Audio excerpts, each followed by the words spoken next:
नमस्कार दोस्तों। सीरिया की लड़ाई में हिंदू एंगल क्या है? सीरिया की लड़ाई इतनी कॉम्प्लेक्स हो गई है कि आम आदमी को यह समझ में नहीं आ रहा है कि कौन किसको मार रहा है और क्यों मार रहा है। प्रेसिडेंट बशर अल असद की सत्ता से जाने से पहले इतना तो थोड़ा थोड़ा क्लियर था कि रूस, चीन और ईरान बशर को सपोर्ट करते थे और United states of America, Israel और यूरोपियन यूनियन के कंट्रीज और तुर्की उसके अगेंस्ट में थे। जनवरी 2025 में असद के जाने के बाद जब सत्ता अहमद अल सारा के हाथ लगती है, तब यूएसए और यूरोपियन यूनियन के कंट्रीज उस पर सैंक्शंस धीरे धीरे हटाने लगते हैं। लेकिन वहीं इजराइल, जो अमेरिका का खास दोस्त है, 16 जुलाई 2025 से सीरिया की राजधानी डेमस्कस में बॉम्बार्डमेंट शुरू कर देता है।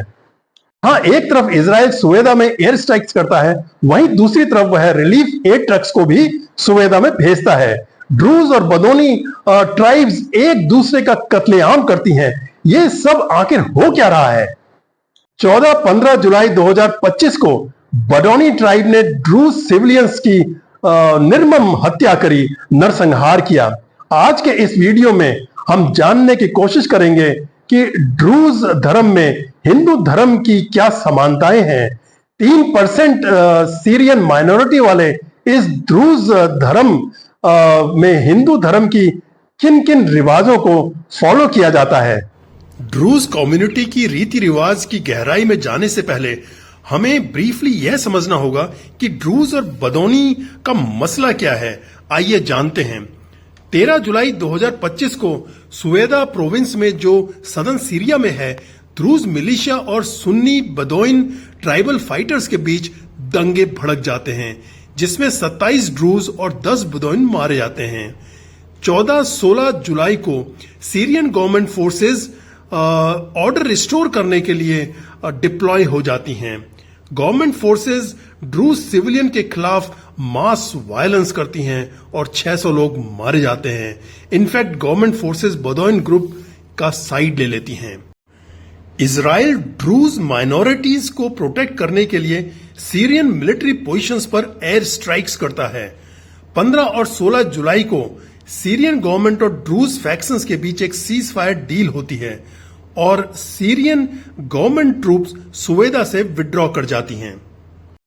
16 जुलाई 2025 को गवर्नमेंट फोर्सेस के विड्रॉल के बाद ड्रूज मिलिशिया बेदोइन सिविलियंस के खिलाफ रिवेंज वायलेंस करती है। ड्रूज फेथ की शुरुआत 11वीं शताब्दी में हुई थी। यह धर्म इस्लामिक, क्रिश्चियन और ज्यूज धर्म ग्रंथों से काफी प्रभावित हुआ।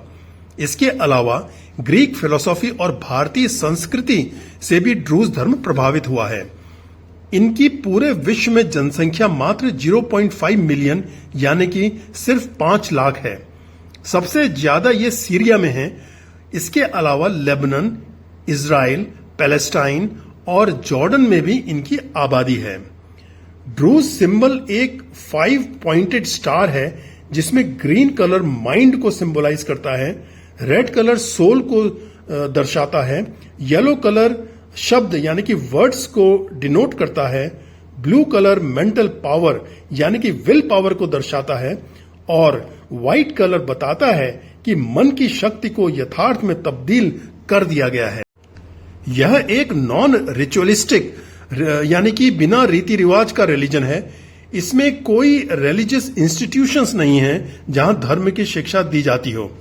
रिलीजियस प्रैक्टिस करना गॉड और मनुष्य के बीच एक पर्सनल एंगेजमेंट माना जाता है। यह एक सीक्रेट प्रैक्टिस है जो व्यक्ति की निजीगत मामला माना जाता है। वहीं दूसरी तरफ बडोनी ट्राइब्स अरब खानाबदोश ट्राइब हैं जो इस्लाम को फॉलो करते हैं। ड्रूज अपनी मेन रिलीजियस टेक्स्ट बुक्स और टीचिंग्स को सीक्रेट रखते हैं, छुपा कर रखते हैं। ड्रूज एक गॉड अल हक को मानते हैं, जिसका मतलब द ट्रुथ है, जो मन के अंदर बसता है। हालांकि यह एक अब्राहमिक रिलीजन है और इसकी उत्पत्ति इस्लाम से ही हुई है, लेकिन अब ये इस्लाम के 5 टेनेट्स शहादा, नमाज, जकात, रोजा और हज को नहीं फॉलो करते हैं। ये कोई प्रॉफिट को भी नहीं मानते हैं। ड्रूज का गॉड एक है, वो इटर्नल है, दिखाई नहीं देता है और ह्यूमन कॉम्प्रिहेंशन से परे है। वो मानते हैं कि वो केवल एक बार आदमी के रूप में अल हाकिम बीर आमिर अल्लाह के रूप में इस धरती पर आया था और 1021 में अदृश्य हो गया और जस्टिस को रिस्टोर करने एक दिन जरूर लौटेगा। आइए अब ड्रूज और हिंदू धर्म में समानताओं की बात करते हैं। ड्रूज हिंदुओं की तरह आत्मा और पुनर्जन्म में विश्वास करते हैं। दोनों ही इनर नॉलेज और सेल्फ रियलाइजेशन की बातें करते हैं। गॉड को एक एब्स्ट्रैक्ट अननोएबल यूनिटी माना गया है, जैसे हिंदू ब्रह्म को मानते हैं। ड्रूज की कोडेड रिलीजियस लैंग्वेज है, जैसे हिंदू तंत्र में होती है। ड्रूज के धर्म का मुख्य बेस सत्य, निष्ठा, सम्मान और पाप से दूरी यानी कि truth, loyalty, honour, avoidance of sin. Hindu भी धर्म और अहिंसा पर आधारित है। वैदिक हिंदू धर्म की तरह ड्रूज भी पैदाइश से ड्रूज होता है, कन्वर्जन से नहीं। ड्रूज और हिंदू धर्म का मुख्य डिफरेंस है कि ड्रूज मोनोथेइज्म यानी कि बिलीव इन वन गॉड को मानते हैं, जबकि हिंदू पॉलीथेइस्टिक यानी कि कई भगवानों में विश्वास रखते हैं। हालांकि हिंदू भी अल्टीमेटली एक ब्रह्म, एक ईश्वर को ही मानते हैं। इजराइल सीरिया के ड्रूज को इसलिए सपोर्ट करता है क्योंकि उसके खुद की पॉपुलेशन का 1.6% ड्रूज हैं। ये ड्रूज इसकी आर्मी में भी हैं, इसके एडमिनिस्ट्रेशन में भी हैं और इसके व्यापार में भी काफी ऊंची पोजीशंस को कंट्रोल करते हैं और उनका इनके सोसाइटी में काफी बोलबाला है। सीरिया में सीरियन ड्रूज का जब सुवेदा में कत्लेआम हुआ, इससे इजरायली ड्रूज काफी शुद्ध हो गए और गोलान हाइट्स से होते हुए वो जबरन सीरिया में प्रवेश करने लगे।